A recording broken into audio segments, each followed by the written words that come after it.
Karoiro.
Hii ndio ground na ni public participation.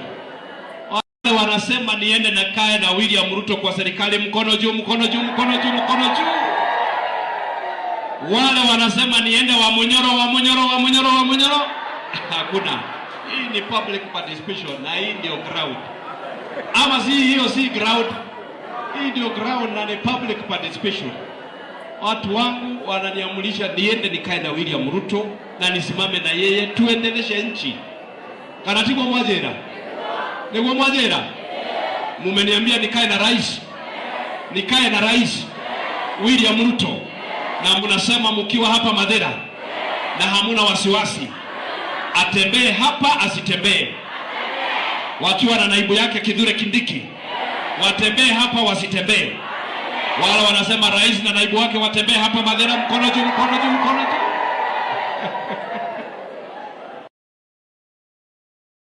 Nikae na serikali ya William Ruto. Nikae hapo nyuma yake. Mumenipea ruhusa. Nikae na serikali ya William Ruto. Nikae hapo nyuma yake. Tufanye kazi na yeye. Tumalize kujenga barabara. Na tuweke stima. Na tuweke maji. Na nikae na yeye.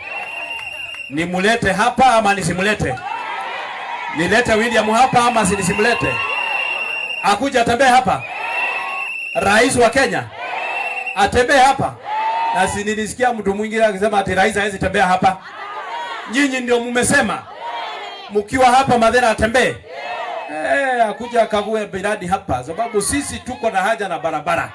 Sisi hatuna haja na kitu kingine kwa serikali. Tuko na haja na barabara, maji, stima na watoto wetu wasome. Wewe ni ule wathi kwa mundu kuria kuo. Ni ule wathi kwa mundu gukoma kuo. Wewe wakirwo bara na thitima maundu macio mangi maraguthumbura naki. Uthuraga thirikari igwakire barabara. Negwikirire thitima, negwikirire mai, na ciana ithome, thibitari cikirwo dawa. Maneno ingine yote ya ndevu sijui tungati, hiyo sisi hatuna haja nayo. Sisi tuko na haja na barabara. Lakini kama hatuna haja na barabara, muniambie nitoke kwa serikali tusijenge barabara. Mungu na haja na barabara. Bas, na hii ni public participation. Mimi pia nasikiza ground. Watu yangu pia mimi nasikiza.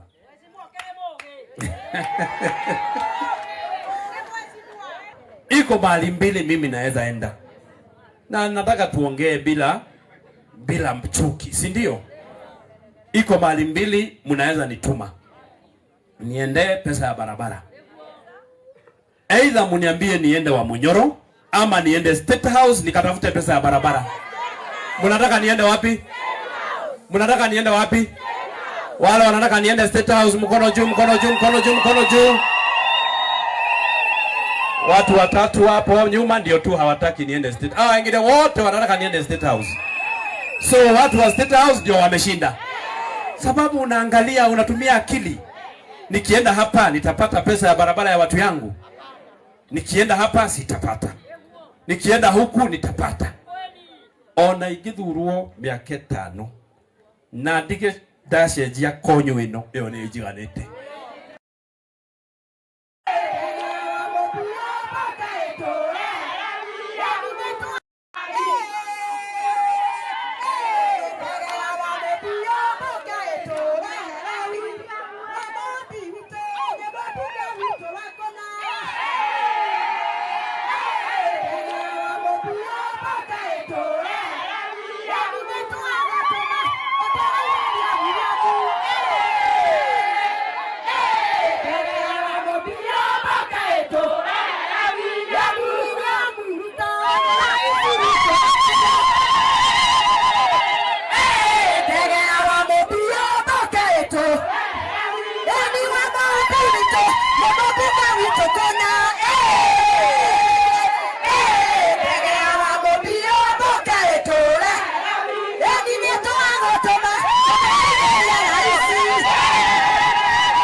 Dega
Tawe?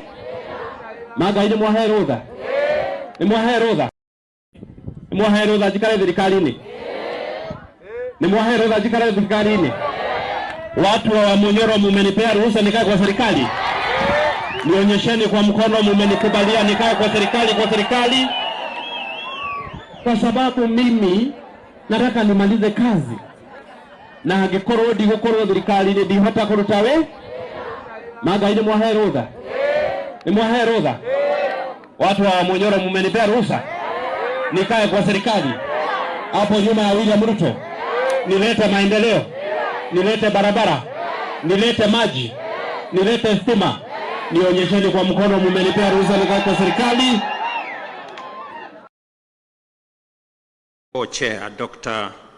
Emerson Dambuso Mnangagwa, Chairperson of SADC and President of the Republic of Zimbabwe, Excellencies, Heads of State and Government of the East African Community and SADC member states, Ministers responsible for Foreign Affairs and External Relations of EAC and SADC, Secretary Generals of SADC and EAC, distinguished delegates, esteemed guests, ladies and gentlemen, I will take this very early opportunity to sincerely thank my dear sister, Excellency Dr. Samia Suluhu Hassan, President of the United Republic of Tanzania, for hosting this joint summit. After extensive consultations, when I requested her to host this summit, without hesitation, she offered these excellent facilities for us to engage in this exercise. My dear sister, thank you very much. We're truly grateful. Equally important, I appreciate the efforts made by the two regions through their respective communities to mobilize with urgency and convene separate extraordinary summits in order to deliberate on the concerning security situation in the Democratic Republic of Congo. Excellencies, together,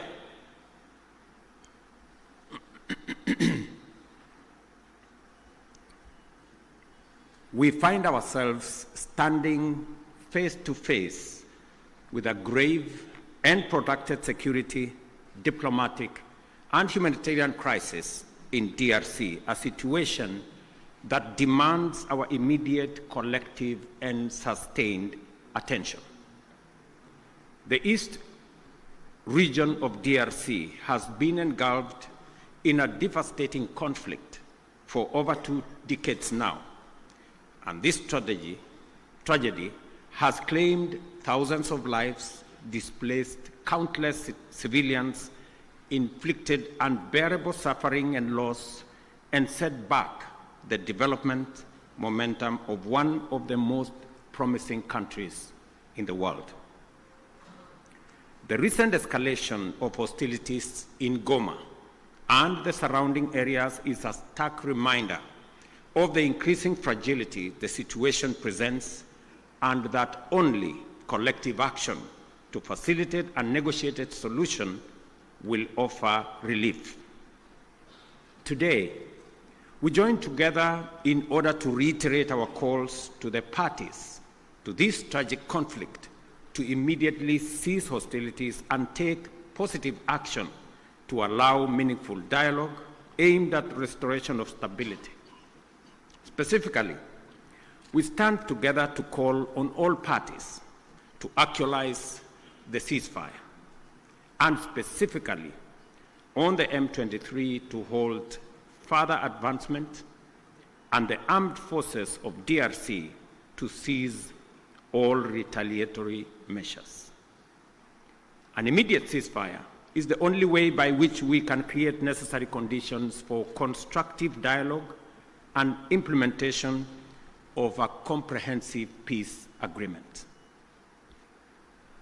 As members of the African Union and United Nations, we stand bound by fundamental principles of respect for the territorial integrity and sovereignty of nations and the principle of good neighborliness. These twin principles are the surest safeguards for the realization of peaceful coexistence.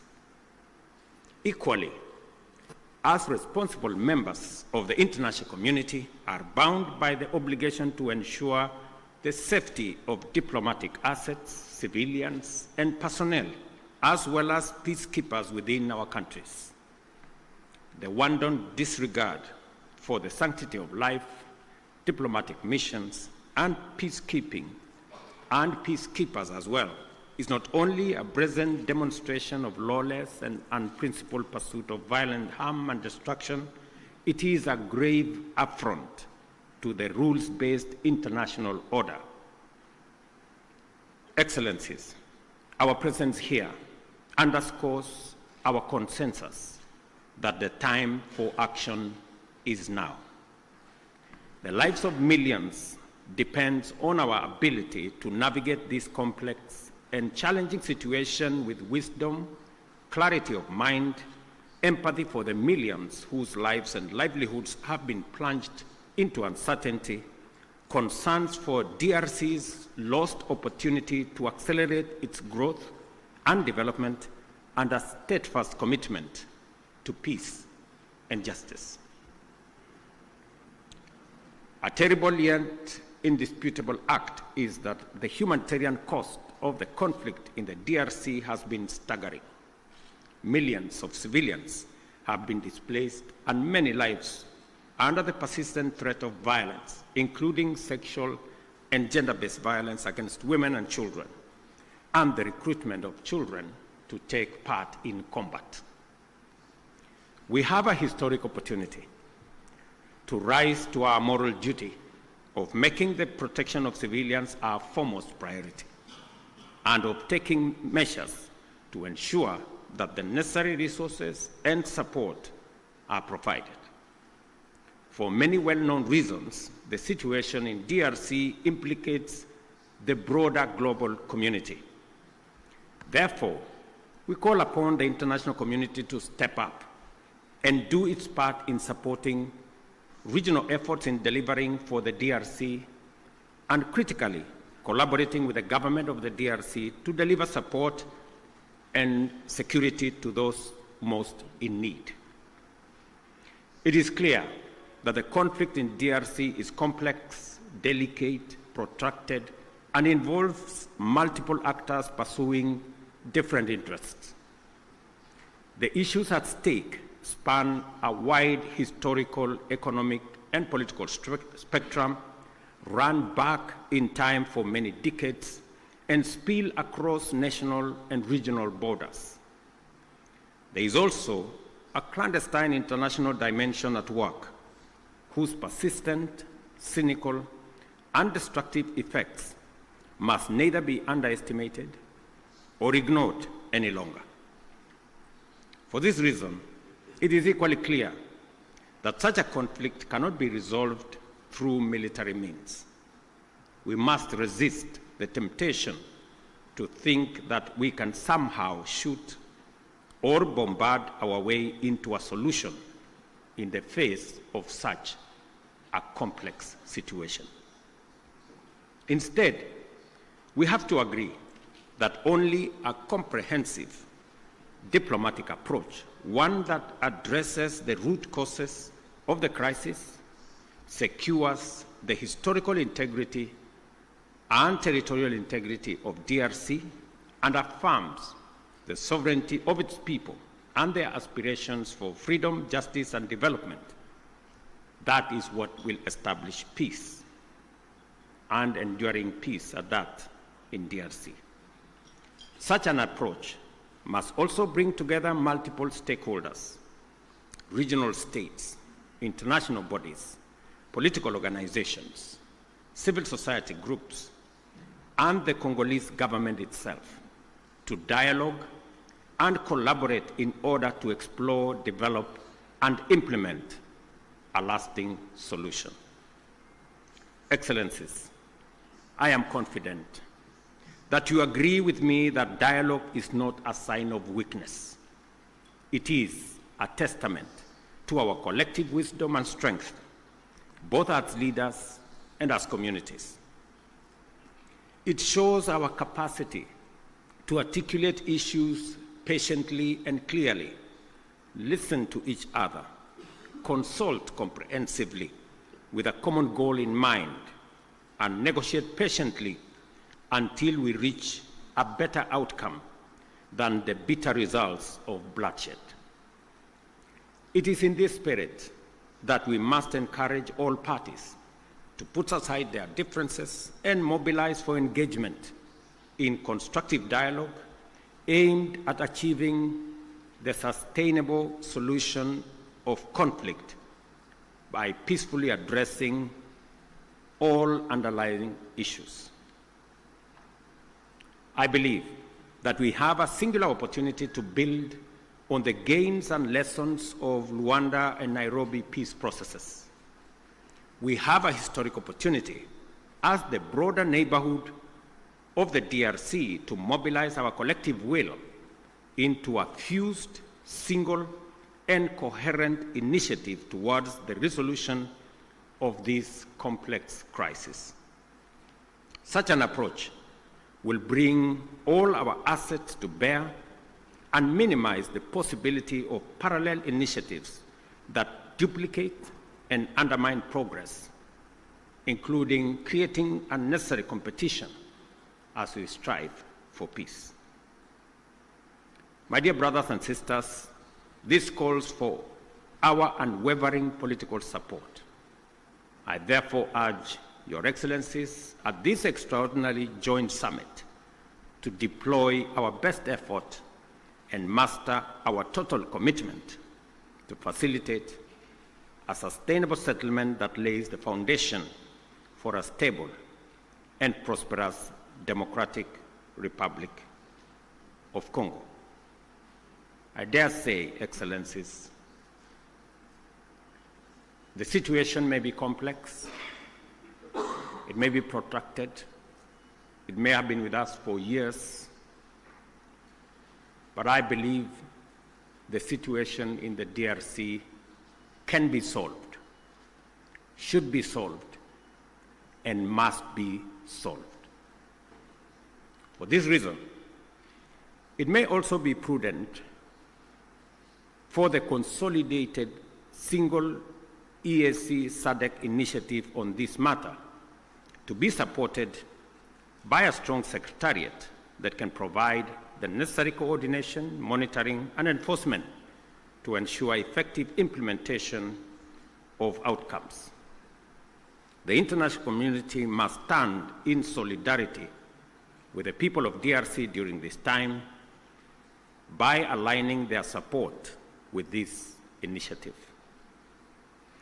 I conclude, Excellencies, by affirming our robust commitment to achieving sustainable peace and development and integration across the region.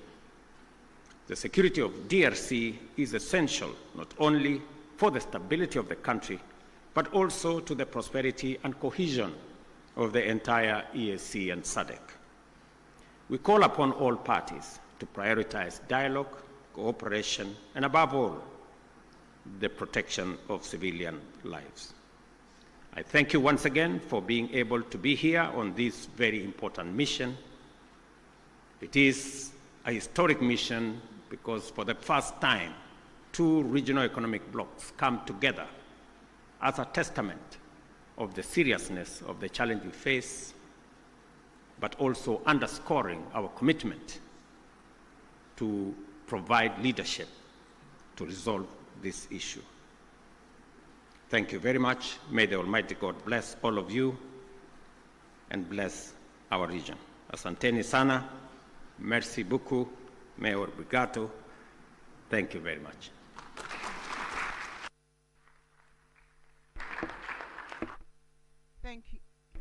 Thank you, Your Excellency, Dr. William Samuel Ruto, CGH, President.